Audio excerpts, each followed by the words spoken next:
একজন দাড়িওয়ালা আপনার রবীন্দ্রনাথ ঠাকুরের মতো দাড়ি। রবীন্দ্রনাথ ঠাকুরের কিন্তু আমি দেখি নাই, কিন্তু ছবি দেখছি, এত বড় বড় দাড়ি। সেই বলতেছে যে সংসদের মধ্যে কিছু বিরোধী দলীয় নেত্রী এসে এমপিরা কথা বলতেছে, তাদের মুখ দেখা যাচ্ছে না, অর্থাৎ ওনারা পর্দা করে কথা বলতেছে, ও লুচ্চ, ও মুখ দেখবে। মানে লুচ্চ দেখছি, এইরকম শালাক দেখিনি দাড়িওয়ালা, এত বড় বড় দাড়ি। কয়েকদিন পরে আরেকজন বর্তমান সরকারের একটা এমপি, মহিলা এমপি, উনি ঠিক মতো ভাষণ দিতেছে, ইংরেজি দিয়ে, বাংলা দিয়ে, উর্দু দিয়ে, ফার্সি দিয়ে। না না ফজু বাগান, একজন মহিলা। কাঁচা রাস্তা, কি রাস্তা? কাঁচা রাস্তা। সেই মহিলা যখন বক্তৃতা দিচ্ছে, কোন মুসলমান যার ভিতরে এতটুকু ইমান আছে, ওই লোকটা ওই দিক তাকাইতে পারবে? ওই দাঁড়িয়ালা লোক ওইটাই চাইছিল। আর মদিনার সনদে, আমাদের বাংলাদেশে সংসদে মদিনার সনদ চালু হয়ে গেছে, মাথায় কিছু নাই, বুকে যে ওড়না রাখছে ওই দিকে টাকা নিয়ে যাচ্ছে। এই কথা বললি আমার কিছু ভাইদের কলিজায় লাগবে না। না, মুসলমানের দেশে এই অবস্থা যদি আপনার মেয়ে করতো, আপনার বোন যদি এরকম করতো, আপনার বউ যদি এরকম বলতো, আমাদের মেয়েরা যদি করতো, আমার বউ যদি করতো, মেয়েরা যদি করতো, বাড়ি থেকে বের করতাম, বউ যদি করতো, তালাক দিতেন। কথা খারাপ বলতেছি নাকি? এইদিনে মদিনার সনদ। হ্যাঁ, বললেন কি আর করেন কি? আল্লাহর কাছে হিসাব দিতে হবে। যারা কথা দিয়ে কথা রাখে না, তারা হলো মুনাফিক। কথা বল না কে? যারা কথা দিয়ে কথা রাখে না, তারা কি? মুনাফিক। আপনারা যদি কথা যদি না রাখে, আপনারা চিহ্নিত মুনাফিক হবে। আমার ভাইরা, মুসলমান ভাইরা, আল্লাহ হাবিবের কিয়ামতের ভালো করে লক্ষ্য করে শুনুন, মনে নিয়তে বদন শুনতে হবে। ও বাজার, সেই টাঙ্গালের ভিতরে, এই টাঙ্গালের জমিনে আপনার এখনো ওই দুইজনকে বাদান, ওই মেয়েটাকে, ওই পুরুষটাকে বাদান অ্যারেস্ট করা হয় নাই। সরকারকে বলবো, এদেরকে নিয়ে আপনি আপনার ধরিয়া নিয়ে আইনের আওতায় নিয়ে বাদান, আইন সম্মত আপনার কোরআনের বিধান অনুযায়ী আপনি বিচার করেন। আপনি যদি একটা সঠিক বিচার করেন, আর কোন ভাই, কোন শয়তান এই নিজের বোনকে বাদান বিয়ে করতে সাহস পাবে না। চিল্লা কোন ঠিক কিনে? এইটা যদি বিচার না হয়, দেখবেন আবার ধীরে ধীরে এটাও চালু হয়ে যাবে। জোরকান নাউজুবিল্লাহ। তাহলে এগুলো হলো শয়তানির লক্ষণ। কি লক্ষণ? তাহলে যে আপন ভাই, আপন বোনের সাথে বিয়ে যে করে, তারা কি? শয়তান। জোরকান কি?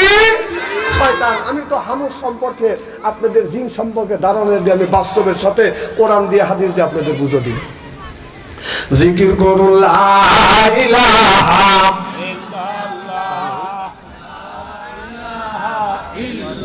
লা ইলাহা, এই বলে মারা বান্ধব বেলা, আয় কাজে লাগবে মদন বেলা।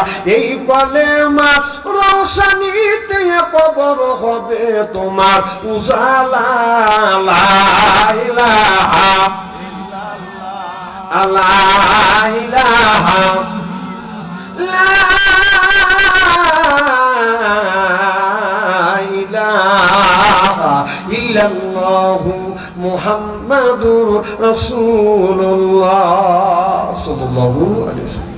আমার ভাইরা, আমার বিশ্ব নবী মা খাদিজাতুল কুবরাকে হাত ধরিয়া জান্নাতের মধ্যে বাদান ঢুকাইয়া, আমার নবী বাদান চলে আসবে হাসরের ময়দানে। আমার নবী এসে আবার আল্লাহ চেয়ারের বাম পাশে বসবে। বসার পরে আল্লাহ নবী বলবে, আল্লাহ তুমি আমার উম্মতের বিচার করো। আল্লাহ আর বিচার করতে চাবে না। আল্লাহ নবী বলবে, আল্লাহ তুমি বিচার করো, আল্লাহ তুমি বিচার করো। আল্লাহ কার বিচার করবে?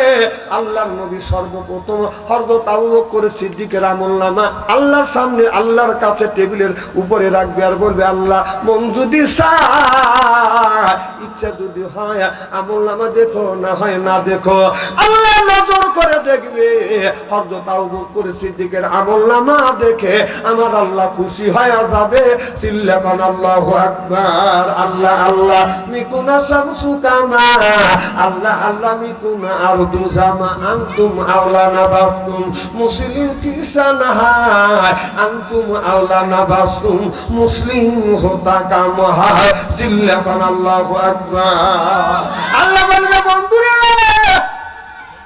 তোমার আবু বকরের আমল নামা এত সুন্দর, আবু বকরের আমল নামা দেখে আল্লাহ খুশি হয়ে যাবে। আল্লাহ তখন থেকে বাদান এই মানুষের ভালো মন্দ বিচার করবে। যারা ভালো মানুষ, যারা পাঁচ ওয়াক্ত নামাজ পড়ছে, রোজা রাখছে, হজ করছে, যাকাত দিচ্ছে, মিথ্যা কথা বলে না, এই বিবিকে পর্দায় রাখছে, নিজের জীবনটাকে কোরআন দিয়ে বাদান পরিচালনা করছে, তাদের বিচার করবে।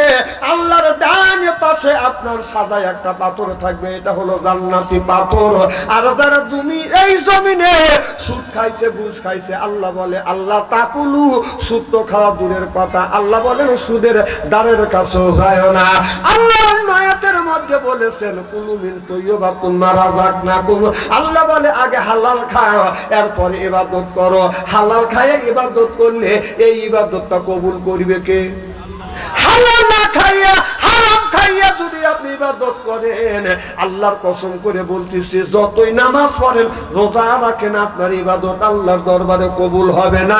কুলু মিন তাইয়্যিবাতিন মা রাযাকনাকুম, আগে হালাল খাও, এরপরে ইবাদত করো আমার আল্লাহ। সুবহান আল্লাহু আকবার। আমার ভাইরা আমার, যারা হালাল খাবে না তাদের বিচার করবে আল্লাহ। আল্লাহ নবীর বাম পাশে একটা কালো একটা পাথর আছে, এই পাথরটা হলো বাদাম জাহান্নামের পাথর। দুজক থেকে, জাহান্নামের ভিতর থেকে বাদাম নিয়ে আসবে। আপনার ওই পাপী মানুষকে ওই পাথরের উপর যখন দাঁড় করাবে, আপনার দাঁড়ানোর সাথে সাথে মুহূর্ত হারাম করে দিয়েছে। সেই যে আজ বাংলার জমিনে এটা হালাল হচ্ছে, আপনার এটা হালাল করে দিচ্ছে। আপন ভাই আপন বোনকে বিয়ে করছে, আপন বোন আপন ভাইকে বিয়ে করছে। নাউযুবিল্লাহ। এই জন্য এটা আমি সরকারকে বলবো, আপনারা যখন ক্ষমতায় এসেছেন, আসার সময় বলেছিলেন এই বাংলার জমিনে আপনার মদিনার সনদে বাংলার জমিন চলবে, এই মদিনার সনদে এই বাংলাদেশ চলবে। আপনি যদি মদিনার সনদ যদি চালু করতে চান, কোরআনের আইন দিয়ে যদি দেশ শাসন করতে চান, ওই দুজনকে ধরে বিচার করেন। কথা বল না কে?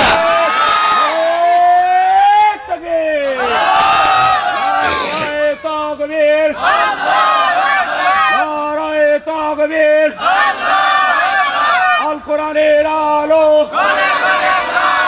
আল হাদিসের আলো।